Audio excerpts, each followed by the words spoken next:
안녕하세요 시청자 여러분, 이슈타파 추봉기입니다. 중국 광둥성 선전시 등지의 부동산 시장이 한순간에 무너지고 있다고 합니다. 이 여파로 중국의 금융 쓰나미가 몰려올 듯한데요. 지금 상황에서 중국 시장에 진입하거나 투자를 하는 데 따르는 리스크는 과연 어떤 것이 있을까요?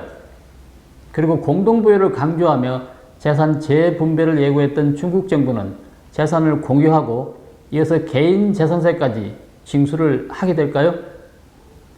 그래서 오늘은 중국 투자 시 어떤 리스크가 도사리고 있는지 알아보도록 하겠습니다. 중국 당국은 최근 각 업종에 대한 규제를 강화하고 있습니다.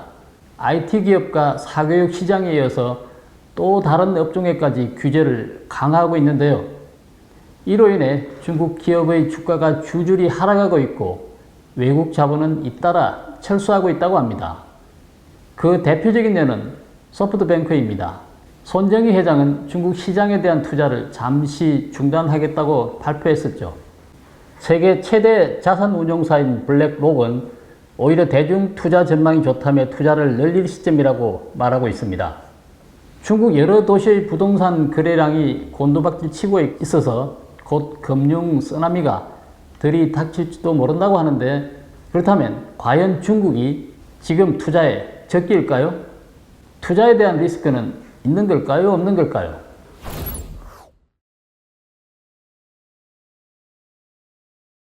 중국 투자에 대해 언론과 전문가 그리고 중국 당국은 어떻게 보고 있을까요?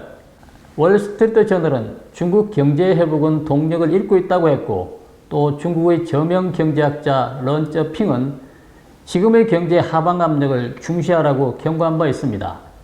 그리고 중국 상무부장 또한 금년 하반기 및 내년의 중국 대외 무역 상황이 매우 심각하다고 밝혔고, 리커창 총리도 올해도 고용 압박은 여전히 심하다고 강조했습니다. 이처럼 중국 경제가 좋지 않다고 보는 다양한 시각이 있음에도 불구하고 중국 당국은 언론을 통해 경제가 지속적이고 안정적으로 회복되고 있다고 선전하고 있습니다. 중국 정부는 현 경제 상황에 대한 문제점을 숨기고 관영 언론이나 정부와 긴밀한 관계를 맺고 있는 금융기관을 통해서 해외 자본가들이 중국에 투자하도록 부추기고 있는 셈입니다. 앞서 중국의 경제 상황에 대해 지금이 투자 적기라고 말한 세계 최대 자산운용사인 블랙록은 사실 중국 정부와 오랜 기간 동안 매우 긴밀한 관계를 유지해온 기업입니다. 블랙록은 최근 투자자들에게 중국 주식과 채권에 대한 투자를 늘려야 할 시점이라고 말했습니다. 사실 이 회사는 2개월 전에 외국 자산운용사로서는 처음으로 중국에서 외국인 지분 100%의 공모펀드 회사 설립을 승인받았습니다. 따라서 이 회사가 지금 중국 투자를 부추기는 것은 어쩌면 당연할지도 모릅니다. 왜 그렇게 하는지 이해가 되실 겁니다. 블랙록이라는 기업이 앞장서 투자 적기라고 말함으로써 상당한 파급력이 있을 것 같습니다. 과연 지금이 투자의 적기인지, 어떤 문제점이 도사리고 있는지 면밀히 분석하고 투자 여부를 결정해야 할 것입니다. 그렇다면 지금이 과연 중국에 투자할 시점인지, 다시 말해서 적기인지 살펴보도록 하겠습니다. 우선 7가지 측면에서 그 리스크를 한번 살펴보도록 할 것인데요.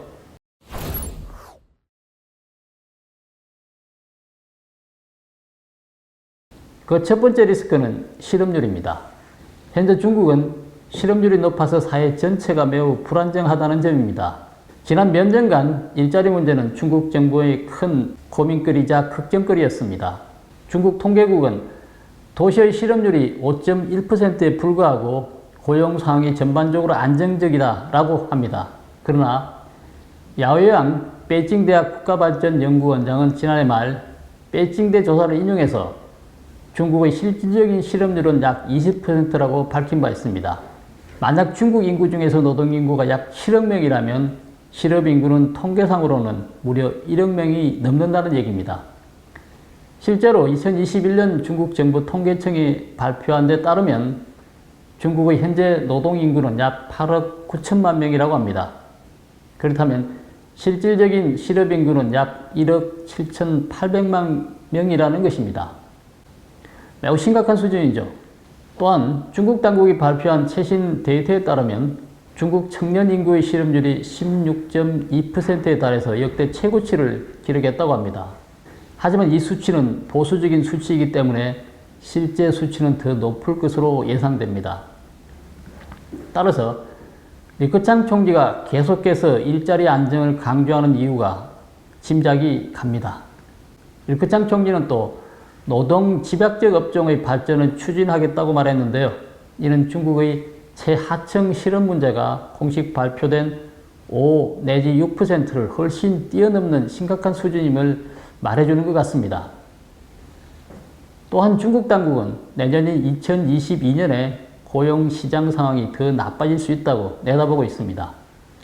따라서 현재 실업률을 대다수 차지하고 있는 대학 졸업생과 농민들을 흡수해 일자리를 창출할 제조업의 발전이 시급한 상황입니다. 그리고 현재 실업률에는 코로나19 등의 전염병 재확산과 홍수로 인한 피해 등도 한몫을 한 것으로 보입니다. 이는 심각한 사회 안정 문제를 야기하고 국민의 소득과 중국 전체 경제에도 큰 타격을 줄 수 있는 것이죠.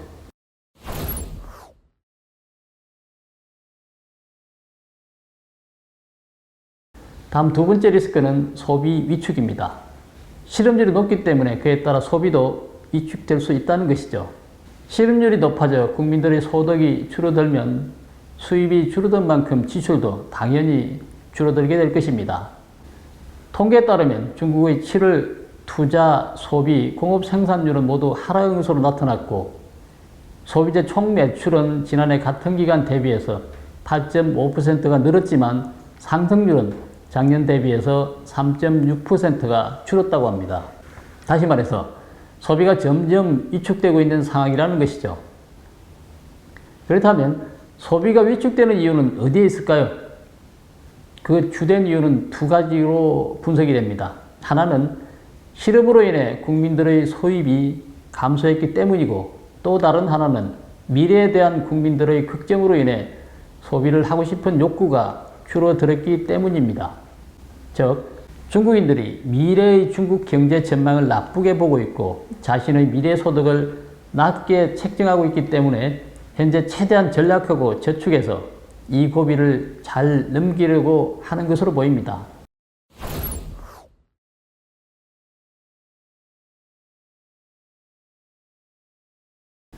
다음은 세 번째 리스크입니다. 생산활동에 들어가는 원자재 가격이 상승함으로써 실물 경제가 침체될 수 있다는 점입니다. 석유, 석탄 등 생산활동을 함에 있어 주로 사용되는 원자재, 즉 대종 상품의 가격과 국제 화물 운송 가격이 상승하면서 중국의 7월 생산자 물가지수가 무려 9%나 급등했습니다. 이는 지난 13년 만에 최고치를 기록한 것인데요.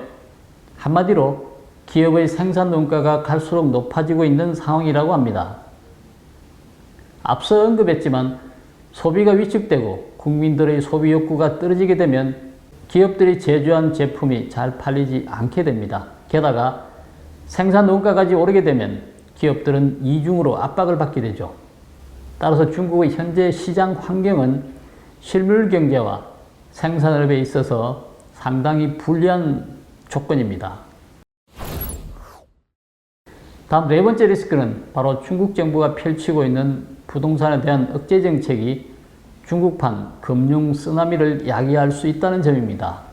중국 당국은 부동산 시장의 과열 현상과 부동산 기업의 부채 과다 현상을 억제하기 위해서 부동산 기업의 융자 조건을 강화하고 리스크를 줄이기 위해 세계 레드라인 정책을 내놓았습니다.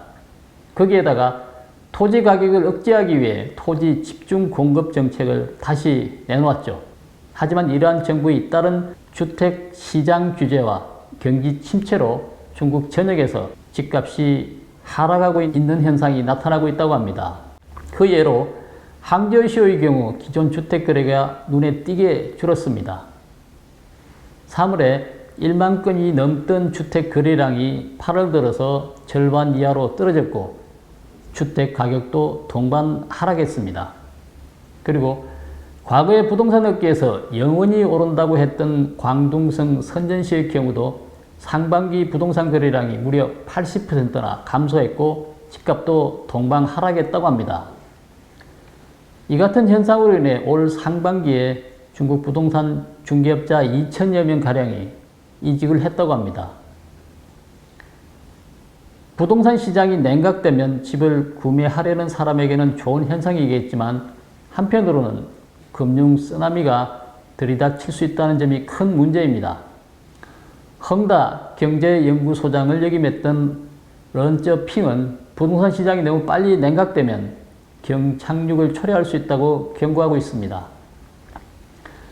그리고 이러한 문제를 잘 처리하지 못한다면 중국도 서브프라임 모기지, 비우량 주택담보대출 사태가 발생할 수 있다고 경고하고 있습니다. 다시 말해서 부동산 시장이 너무 빨리 냉각되면 급매물이 쏟아지게 되고 그로 인해 집값이 전반적으로 폭락하게 될 것이라고 합니다.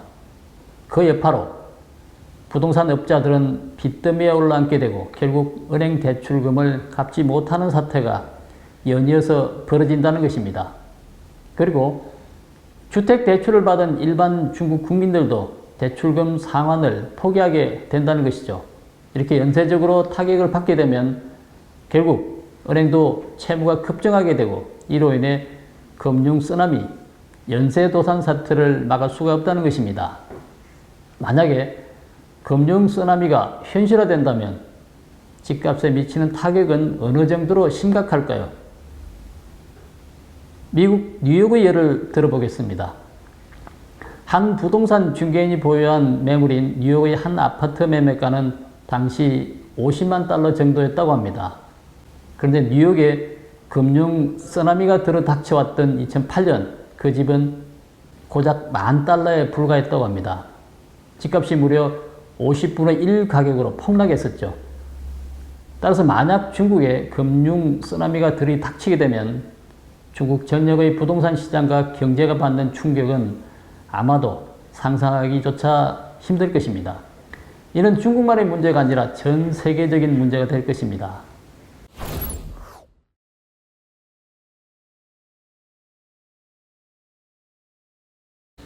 지난 몇 개월 동안 베이징 당국은 각 업종에 대한 규제를 강화해 왔습니다. 이로 인해 알리바바, 텐센트, 메이탄 등 거대 인터넷 기업들로부터 사교육, 온라인 게임, 노래방, 고량주인 백주 등의 업체에 이르기까지 모든 기업들의 주가가 폭락했습니다. 베이징 당국은 또 중국 기업의 해외 상장에 대한 규제를 강화하고 해외 상장한 중국 기업들에 대해서 회사 데이터를 통제할 권한을 내어놓으라고 요구하기도 했습니다. 이로 인해 많은 기업이 상장 계획을 포기했다고 합니다. 중국 정부의 기업에 대한 종잡을 수 없는 압박은 결국 중국 투자 리스크를 높이는 결과를 가져왔습니다. 이 때문인지 최근 중국과 홍콩에서 외국 기업이 대거 빠져나가고 있다고 합니다. 중국 정부의 정치적 리스크와 불확실성이 기업의 투자와 경영에 심각한 장애가 되고 있습니다. 여기에 미중 무역전쟁과 전염병 유행 등의 요소까지 겹치면서 외국 기업의 철수가 가속화되고 있는 것 같습니다. 그러나 더 큰 문제는 민간 기업의 투자 의욕을 꺾어버린다는 점입니다. 현재 중국에서 매우 중요한 제조업 투자는 대부분 민간 기업에서 이루어지고 있습니다.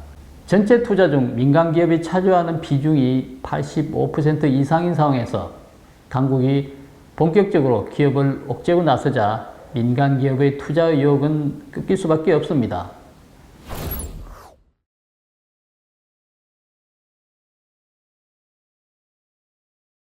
시진핑은 최근에 있었던 회의에서 공동부유 정책을 추진하라고 지시했습니다.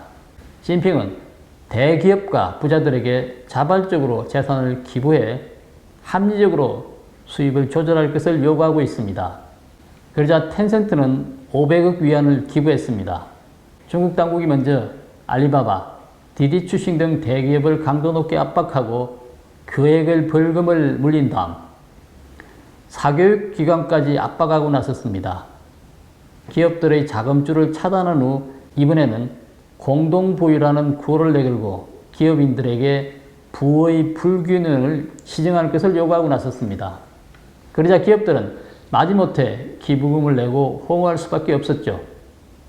이는 마치 중국 공산당이 1950년대 민영기업을 전면 합병한 것과 흡사합니다. 당시 마오쩌둥은 기업 몇 곳을 골라 강도 높게 압박하였고 이 기업들과 친분이 있는 관리들을 체포해 기업인들이 심리적 공포를 느끼도록 했습니다. 이어 그들에게 사회주의와 공산주의를 따라야 한다고 암시하는 메시지를 던졌죠. 그러자 많은 기업들이 자신의 기업을 중국 정부에 기부하였고 이렇게 해서 이들 기업들은 곧바로 국유화가 진행되었습니다. 지금 베이징 당국의 행태도 이와 비슷한 것 같습니다. 현재 중국 정부가 대기업, 부호들의 부를 갈취하고 있지만 다음 갈취 대상은 아마도 중소기업이 될 것입니다. 그 다음은 누구일까요? 일반 국민이 될 가능성이 높습니다.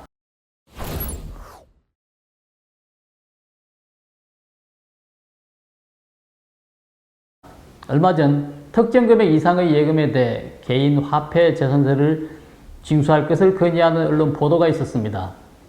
언론은 또 이것이 경제 위기와 금융 위기를 해결하는 영구적인 방법이라고도 했습니다. 이 글은 곧바로 삭제됐지만 이는 당국의 의도적인 여론몰이일 가능성이 큽니다.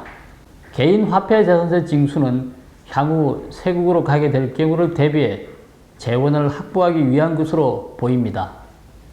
지난 19일 중국 관영 매체는 전문가들이 고소득자의 소득을 조절하기 위한 재산세 도입을 호소하는 글을 실었습니다. 이 기사에서 예를 든 재산세는 부동산세와 상속세였지만 아마도 곧 개인 예금에 대해서도 세금을 부과할 것으로 보입니다. 현재 전반 분위기로 봐서는 중국 당국은 경제 체제를 자본주의 요소를 완전히 빼고 사회주의, 공산주의 체제로 완전 되돌리는 것 같습니다. 중국 당국은 대기업과 부자들을 압박해 그들의 자산을 빼앗는 한편 그 범위를 점차 넓히기 위한 포석도 함께 깔고 있는 것 같습니다. 그래서 앞으로 중소기업, 심지어 중산청에까지 손길을 뻗칠 가능성을 배제할 수 없을 것 같습니다. 이상에서 살펴본 바와 같이 중국이 현재 여러 가지 투자 위험 요소가 도사리고 있습니다. 투자자들에게 위험과 불안감을 안겨주고 있죠. 시청자 여러분들께서는 지금이 중국 투자의 적기라고 생각하십니까? 오늘 방송은 여기까지 하겠습니다. 구독, 댓글, 좋아요를 누르시고 지인들과 공유해 주시기 바랍니다. 감사합니다.